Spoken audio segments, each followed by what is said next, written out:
নমস্কার বন্ধুরা, সবাইকে শুভ সকাল জানিয়ে আজকের ভিডিওটি শুরু করছি। আজকে মনটা খুব একটা ভালো নেই, কারণ আজকে আমার শরীরটা খারাপ। তাই আজকে ডাক্তার দেখাতে যাব। ডাক্তারখানায় গিয়ে দেখি অনেক ভিড়। আজকে ভালোই পেশেন্ট হয়েছে এখানে।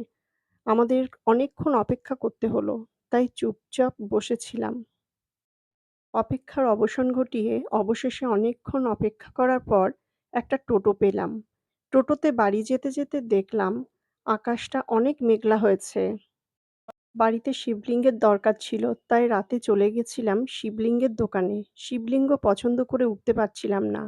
অবশেষে একটা শিবলিঙ্গ পছন্দ করে নিলাম। আমার মতো কারা রাতে বাইরে বেরোতে পছন্দ করেন, নিচে কমেন্ট করে জানান। আজকের ভিডিওটি ভালো লেগে থাকলে একটা লাইক করে দেবেন। আজকের ভিডিওটি এই পর্যন্ত থাকলো। দেখা হচ্ছে পরের ভ্লগে।